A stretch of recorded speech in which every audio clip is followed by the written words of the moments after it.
دوستوں میں ہوں Zulqarnain Ahmed. The mirror of days میں آپ کا استقبال ہے۔ ارتداد کی زد میں بنت حوا اور ہماری ذمہ داریاں۔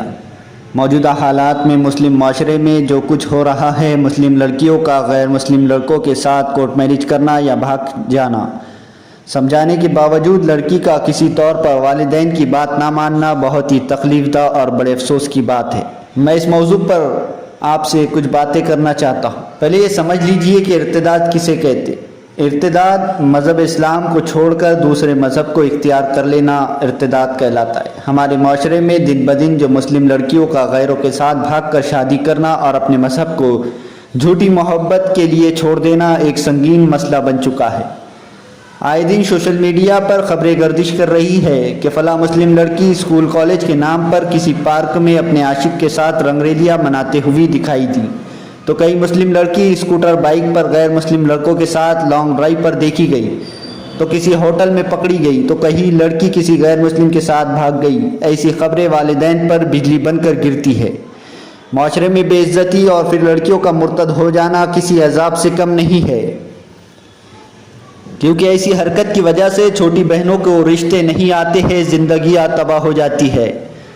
آج کل والدین بچوں اور نوجوانوں کے ہاتھوں میں موبائل دے کر سمجھتے ہیں کہ بچہ پڑھائی کر رہا ہے، اور اسی خوش فہمی میں مبتلا ہو کر کبھی بچے کے موبائل کو چیک نہیں کرتے ہیں۔ نوجوان لڑکے لڑکیوں کے موبائل فون پر پاسورڈ کیوں کر ہے؟ یہ بات سوچنا چاہیے، سوال کرنا چاہیے۔ ہفتے مہینے میں اتفاقاً موبائل فون چیک کرنا چاہیے۔ کتنے سم کارڈ بچوں کے پاس ہے اس کی خبر ہونی چاہیے۔ ریچارج کہاں سے آ رہا ہے؟ لڑکیاں کالج کے نام پر کہاں جا رہی ہے؟ کالجوں میں نوٹس، پروجیکٹ، ایکسپریمنٹ حاصل کرنے کے لیے غیر مسلم نوجوانوں اور غیر محرم لڑکوں سے نمبر لیے جاتے ہیں۔ دھیرے دھیرے تعلقات قائم ہوتے ہیں، لڑکوں سے کام لیے جاتے ہیں، اور پھر ساتھ میں برتھ ڈے منانے، گفٹ کا لین دین، کالج کے ٹورز، کلچرل پروگرام، مختلف دنوں میں ساتھ میں رہنا، یہ سب ایسے کیسز کا سبب بنتے ہیں۔ اب ظاہر سی بات ہے، جب لڑکا مہنگے گفٹ دے رہا ہو، کھانے گھمانے کا خرچ اٹھا رہا ہے، تو وہ ایسے ہی چھوڑنے والا نہیں۔ صرف مسلم لڑکیاں ہی نہیں، مسلم لڑکے بھی غیر مسلم لڑکیوں کے ساتھ کئی افیئر چلاتے ہیں۔ مسلم لڑکیوں کے ذریعے غیر مسلم لڑکیوں کے نمبر حاصل کرتے ہیں۔ کالجز میں بیچ گارڈین الگ الگ بیچ بناتے ہیں، پھر ان کے واٹس ایپ گروپ بناتے ہیں جہاں سے غیر مسلم لڑکوں کو مسلم لڑکیوں کے نمبر حاصل ہو جاتے ہیں، اور پھر بات شروع ہوتی ہے۔ اتنا ہی نہیں، کالج کے خالی وقت میں ایک ساتھ بیٹھ کر گپے مارتے ہیں، چھٹی کے دن پارٹیوں کے پروگرام بناتے ہیں، اور یہ سب ماں باپ کو بیوقوف بنا کر کیا جاتا ہے، یا پھر جھوٹ بول کر۔ جب تک والدین اپنے بچوں پر کڑی نظر نہیں رکھیں گے، یہ سب ہوتا رہے گا۔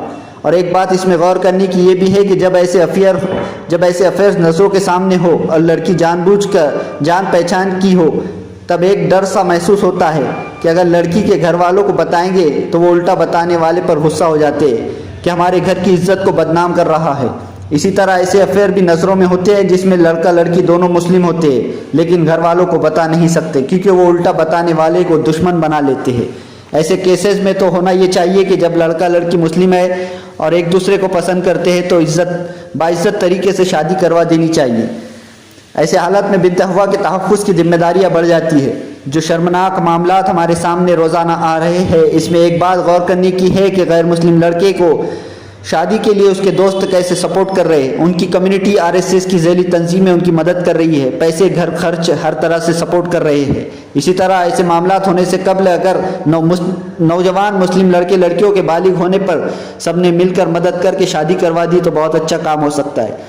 برا بھلا کہنے سے کچھ حاصل نہیں ہونے والا، عملی اقدامات کرنے کی ضرورت ہے۔